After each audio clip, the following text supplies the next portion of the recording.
This story follows Kody Brown and Robyn Brown, who believed they were finally stepping into stability when they purchased a luxury villa worth nearly $2 million. What was meant to be a symbol of safety, success, and a fresh start slowly turned into a long and exhausting legal nightmare. Soon after moving in, hidden problems tied to the land beneath the villa began to surface. Old ownership claims, unresolved inheritance disputes, and incomplete legal records placed Kody and Robyn at the center of a court battle they never expected. Although they had bought the property in good faith, they were forced to fight for the right to live in the home they believed was legally theirs. As court hearings dragged on, financial pressure increased, public attention grew louder, and emotional stress took its toll. Robyn struggled with fear and uncertainty, while Kody fought to protect his reputation, control, and pride. The villa, once filled with hope, became a constant reminder of anxiety, waiting, and compromise. In the end, the legal case reached a settlement that closed the dispute but left emotional scars behind. The house remained standing, but its meaning changed forever. What began as a dream of peace became a lesson about trust, caution, and the hidden weight of unresolved history. This is the story of how a luxury villa turned into a test of endurance, patience, and acceptance, where winning did not bring relief, and survival became the only real outcome. Hello lovely viewers. Welcome back to our channel TLC Sister Wives. If you love real stories, deep family drama, and untold moments from the world of Sister Wives, make sure you subscribe to our channel and turn on the bell icon so you never miss an update. The story begins at a point in Kody Brown and Robyn Brown's life when both of them believed they were finally stepping into stability. After years of family tension, public criticism, and emotional exhaustion, they wanted something that felt permanent, something that symbolized security. That was when the idea of buying a luxury villa entered their lives. Kody Brown had always believed that property meant power and control. To him, owning land was not just about living space, it was about proving that he was still capable of building something solid. Robyn Brown, on the other hand, was driven by emotion. She wanted a place where she could finally breathe without fear, without cameras constantly catching every crack in her personal life. When the villa was first shown to them, everything looked perfect. The price was high, close to $2 million, but that did not scare them. The house stood on elevated land, surrounded by quiet roads and open views. From the outside, it felt isolated from the chaos of their past. Inside, the rooms were spacious, clean, and modern. Robyn walked slowly through the house, touching the walls, imagining a future that felt calm for the first time in years. Kody was already thinking ahead. He spoke confidently about investment value, long-term security, and how this property would silence critics who claimed he was financially reckless. The paperwork moved quickly. Agents reassured them that everything was clear. The land, they were told, had no active disputes. The villa was legally approved. Construction permits were already finalized. There was nothing, according to the sellers, that could cause trouble. What Kody and Robyn did not realize at that moment was that some problems do not appear on the surface. Some problems wait quietly until you believe everything is safe. The first few weeks after moving in were calm. Robyn spent most of her time inside the house, arranging furniture, organizing rooms, and trying to emotionally settle into the space. Kody was busy traveling, attending meetings, and dealing with media-related obligations. Life felt slower, and that sense of peace made them lower their guard. Then one morning, everything shifted. Robyn noticed unfamiliar vehicles parked near the edge of the property. At first, she assumed they belonged to neighbors or service workers. But when she looked closer, she saw people standing on the land, pointing toward the villa, talking among themselves. Their body language did not feel casual. It felt tense. Later that same day, Kody was informed that a group had claimed ownership over a portion of the land beneath the villa. According to them, the property had been sold without full consent from all legal heirs. This was not a rumor. This was not gossip. Within days, an official legal notice arrived. The document was long, formal, and deeply unsettling. It stated that the land had an unresolved ownership dispute dating back years. It accused the previous sellers of transferring property rights without proper authorization. Most importantly, it named Kody Brown and Robyn Brown as current occupants of disputed land. Robyn struggled to process what she was reading. Her hands shook as she reread the notice again and again. She had believed this house would protect her. Instead, it had placed her directly in the center of a legal storm. Kody reacted differently. He was angry. He felt misled, embarrassed, and threatened. He immediately contacted lawyers, demanding explanations. His concern was not only about losing the villa, but about how this situation would look publicly. Any legal dispute attached to his name would spread fast. As days passed, the situation escalated. The original land claimants filed a formal case in court. They accused the sellers of fraud and argued that the villa itself stood on land that was never legally cleared for private sale. According to them, construction should never have been allowed. Kody and Robyn were now forced into a position they never expected. They were no longer just homeowners. They were defendants in a land dispute case. Court dates were scheduled. Legal fees began to rise. Meetings with attorneys became frequent and exhausting. Robyn's anxiety increased with every passing week. The house that once felt quiet now felt heavy. Every sound outside made her uneasy. Every letter delivered felt like another threat. Public attention soon followed. News about the villa and the land dispute began circulating online. Opinions were divided. Some people sympathized with them, while others openly criticized them, saying they should have been more careful before buying such an expensive property. Kody felt the pressure building from all sides. His reputation, finances, and sense of control were all being tested at once. What he believed was a simple real estate purchase had turned into a complex legal battle with no clear end in sight. And this was only the beginning.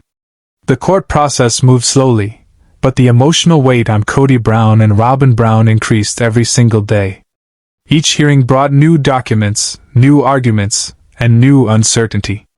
The claimants insisted that the land originally belonged to their family, and that only a portion of the heirs had agreed to sell it. According to their lawyers, the remaining heirs were never informed, and their consent was never taken. Because of that, they argued, the entire sale was legally flawed.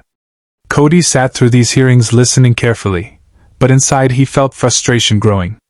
He believed he had done everything by the book. He trusted professionals. He signed what he was told were valid documents. Yet now he was being treated as if he had knowingly stepped onto disputed land. That sense of being blamed for something he believed was not his fault made him defensive and increasingly aggressive in his legal strategy. Robyn experienced the situation very differently. For her, the court case was not about legal arguments or paperwork. It was about fear. She worried constantly about what would happen if the court ruled against them. The idea of losing the villa, the place she had emotionally attached herself to, felt unbearable. She also feared the humiliation of being publicly associated with a property dispute. Every headline, every online comment felt personal. As the case progressed, more details surfaced. The land history was complicated. Years before the villa was ever built, the property had been passed down through generations. Some heirs had moved away. Others had passed on without clear documentation. The sellers, according to the claimants, took advantage of this confusion and sold the land quickly, knowing that not all ownership rights were properly resolved. Kody's legal team pushed back hard. They argued that Kody and Robyn were victims, not perpetrators. They emphasized that the responsibility lay with the sellers and the real estate intermediaries. They claimed that Kody and Robyn had purchased the property in good faith, without any knowledge of unresolved disputes. Their lawyers demanded compensation and legal protection if the land was proven to be disputed. Court visits became part of their routine. Travel, waiting rooms, tense discussions, and long hours of uncertainty drained both of them. The villa, once imagined as a peaceful retreat, now felt like a reminder of everything that could go wrong. Robyn spent less time enjoying the house and more time worrying about its future. She avoided planning anything long-term because she no longer trusted the ground beneath her feet, both literally and emotionally. Meanwhile, financial pressure began to rise. Legal fees continued to grow, and the possibility of additional costs loomed if the case dragged on. Kody tried to stay confident, but the strain showed. He became more short-tempered, more focused on control, and more determined to win, not just for the property, but for his pride. The case reached a critical phase when the court requested a full review of the land registry records. This process was expected to take months. During this time, the villa's legal status remained uncertain. Construction approvals, property value, and ownership rights were all under question. Nothing could be finalized until the review was complete. Robyn felt trapped in a waiting game. Every day felt the same, filled with anxiety and unanswered questions. She often wondered if buying the villa had been a mistake, even though at the time it felt like the right decision. The emotional toll began to affect her health and her sense of security. Kody, on the other hand, became increasingly focused on proving that he had been wrong. He spoke openly to his lawyers about taking action against the sellers once the land dispute was resolved. In his mind, someone had to be held accountable for putting him and Robyn through this ordeal. As months passed, the court proceedings showed no sign of a quick resolution. The land dispute remained complex, layered with old records, missing signatures, and conflicting claims. What started as a dream purchase had transformed into a long-term legal struggle that neither of them had prepared for. And still, the story was far from over.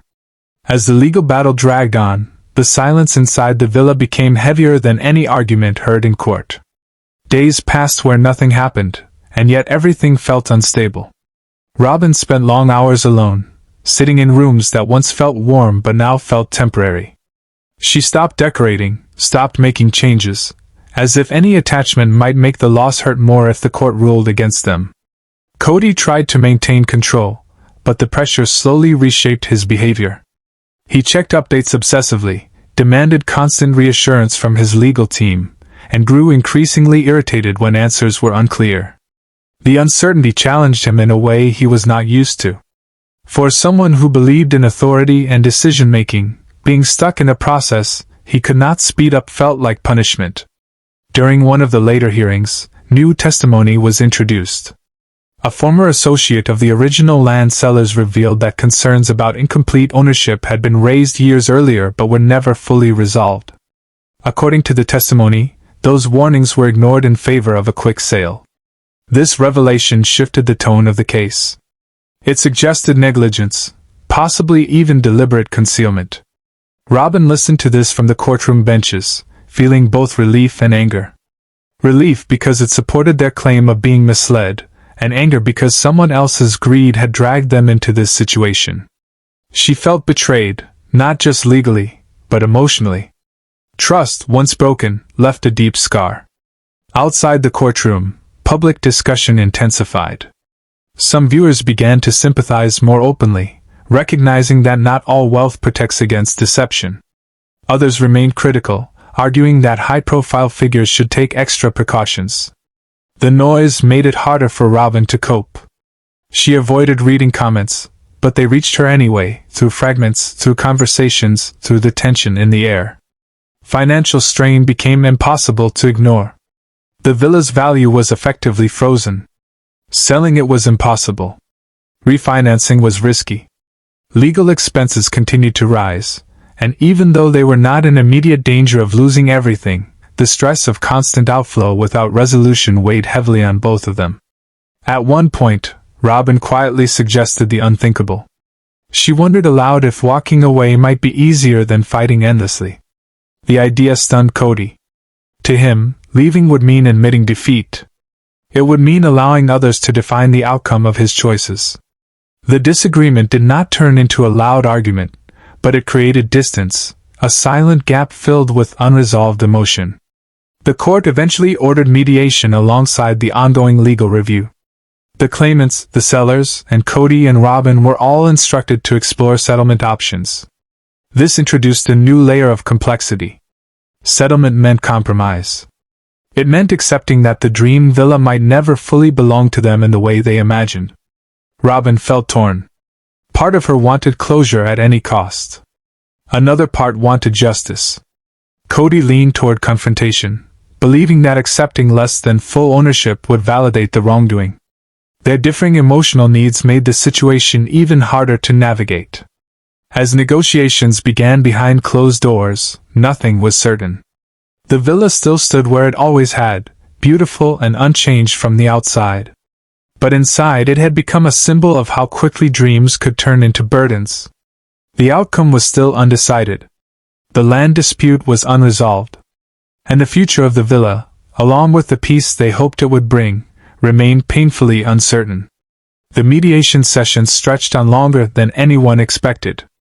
Each meeting reopened old arguments, new documents, and emotional tension that had never truly settled. The land claimants remained firm, insisting that full ownership could never be granted unless every rightful heir was acknowledged. The sellers tried to distance themselves, shifting blame onto outdated records and administrative oversights. In the middle of it all, Kody and Robyn felt like they were paying the price for mistakes made long before they ever saw the villa. Robyn entered those meetings quietly, listening more than speaking. She had reached a point where emotional exhaustion outweighed anger. Her concern was no longer about winning or losing, but about ending the constant state of fear. The uncertainty had changed her daily life. Sleep came in fragments. Peace felt unfamiliar. Even moments of silence felt tense, as if something bad was always about to happen. Kody approached mediation with a different mindset. He spoke firmly, often emphasizing that he and Robyn had acted in good faith. He demanded accountability from the sellers and made it clear that any resolution must recognize the damage done to their lives. For him, this was not just a legal matter. It was a matter of pride, reputation, and control. As discussions continued, the court-appointed reviewers completed their initial assessment of the land records. Their findings were complex. The report confirmed that ownership transfers had occurred without full documentation, but it also acknowledged that Kody and Robyn had no direct involvement in those failures. This created a strange balance. They were not at fault, but they were still affected. The judge made it clear that a final ruling could take considerable time if the case proceeded fully. Appeals, counterclaims, and additional hearings could drag the dispute on for years. This reality forced both Kody and Robyn to confront an uncomfortable truth. Even if they eventually won, the emotional and financial costs might be greater than the victory itself. Robyn began to see the villa differently. It was no longer a symbol of safety or success. It felt like an anchor holding her in place while everything else around her remained unstable. She wondered if peace meant letting go, even if that meant walking away from something she once loved. Kody struggled with that idea. Letting go felt like surrender. But for the first time, he also felt tired. Tired of courtrooms. Tired of paperwork. Tired of fighting a battle that offered no clear reward. The pressure had worn him down in ways he did not openly admit. As negotiations quietly moved forward, a potential compromise started to take shape. It was not perfect. It did not promise full control or complete justice. But it offered an end to the constant uncertainty. Whether that compromise would be accepted, and at what cost, was still unknown. The villa remained standing, unchanged in appearance, but transformed in meaning. What began as a dream had become a lesson about trust, caution, and the hidden weight of unresolved history. And the final decision had yet to be made. The proposed compromise forced both Kody Brown and Robyn Brown into long, uncomfortable conversations they had been avoiding for months. The offer on the table would allow them to retain partial ownership and legal residency rights, but it also required financial compensation to the remaining heirs and formal acknowledgement of shared land history. It was not the clean victory Kody wanted, and it was not the full sense of safety Robyn had hoped for. Robyn felt the weight of the decision deeply. Every option seemed to carry loss. If they rejected the compromise, the case could stretch on indefinitely, draining more money and energy. If they accepted it, they would have to live with the knowledge that the villa was never truly theirs alone. That thought unsettled her, but so did the idea of years spent trapped in legal limbo. Kody analyzed the proposal from every angle. He calculated costs, future risks, and the impact on his public image. He disliked the idea of paying for a mistake he did not make, yet he could not ignore the reality that continuing the fight could damage them even more. The confidence he once carried into the purchase was gone, replaced by cautious calculation. As deadlines approached, tension inside the villa grew quieter but heavier. Conversations became shorter. Decisions were delayed. Both of them sensed that whatever choice they made would permanently change how they viewed the house, and perhaps each other. The villa no longer felt like a reward for surviving past struggles. It felt like a test they were still failing to escape. Their legal team urged realism. They reminded Kody and Robyn that the court had already acknowledged their lack of direct fault, but sympathy alone would not resolve ownership gaps. The land's history could not be erased. At best, it could be managed. Robyn spent one evening walking through the house alone, slowly, room by room. She tried to remember what had drawn her there in the first place. The quiet. The space. The promise of calm. She realized that peace was never about the building itself. It was about freedom from fear, something the villa had not given her. Kody, meanwhile, sat with the documents spread out before him, understanding for the first time that control was an illusion. No amount of money or authority could force certainty where history was fractured. The situation had humbled him in a way few things ever had. The final response to the compromise was due soon. Accepting it would end the case but leave scars. Rejecting it would mean continuing a fight with no guaranteed outcome. The choice stood between closure and confrontation. The future of the villa, and what it would ultimately represent in their lives, was still undecided. The deadline arrived quietly, without drama, without ceremony. There was no moment that felt decisive, only a slow acceptance that a choice could no longer be postponed. After weeks of hesitation, Kody and Robyn agreed to move forward with the compromise. It was not announced publicly. It was not celebrated. It was simply signed. The agreement brought an official end to the court case. Financial compensation was paid to the remaining heirs. Legal recognition of the land's shared history was recorded. In return, Kody and Robyn were allowed to remain in the villa with protected residency rights. The law considered the matter resolved, but emotionally, nothing felt finished. When the final documents were filed, Robyn felt a strange emptiness. She had expected relief, maybe even happiness, but what she felt instead was exhaustion. The constant fear was gone, yet the sense of safety she had hoped for never fully returned. The villa still stood unchanged, but her connection to it had shifted. It no longer felt like a fresh beginning. It felt like something survived rather than something chosen. Kody reacted with quiet restraint. Outwardly, he framed the resolution as practical and necessary. In private, he wrestled with disappointment. He had wanted vindication, a clear declaration that he was wronged and nothing more. Instead, the outcome existed in a gray space where no one truly won, and no one fully lost. Life inside the villa slowly returned to routine. Court dates disappeared from the calendar. Lawyers stopped calling. The silence, once heavy with dread, softened. But the experience had left marks. Trust came harder. Confidence felt more fragile. Decisions were no longer made with the same certainty they once carried. Robyn found herself spending more time reflecting on what the ordeal had taken from her. She realized how deeply the constant uncertainty had affected her sense of peace. Even now, when things were technically settled, her body remembered the fear. Calm moments still carried an edge of caution. Kody, too, had changed.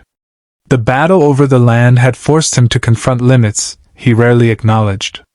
Control, he learned, was never absolute. Even wealth and visibility could not protect against history, mistakes, and legal complexity.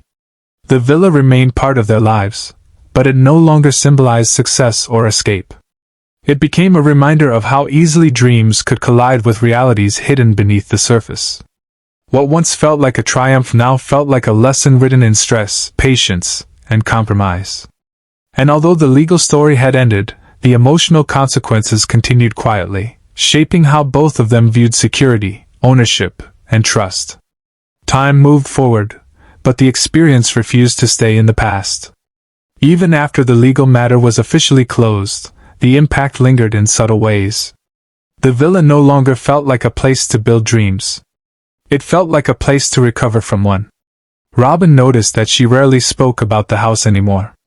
When friends or acquaintances mentioned it, she changed the subject or responded briefly, as if the story behind it was too heavy to explain. Daily life returned to a rhythm, but it was quieter, more cautious. Robyn became more protective of her personal space, more sensitive to uncertainty. The months of legal stress had trained her mind to expect problems even when none appeared. Peace, when it arrived, felt temporary, something that could disappear at any moment.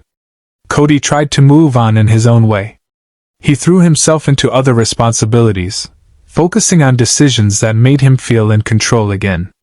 Yet something had shifted inside him. The confidence he once carried had been replaced by a guarded approach.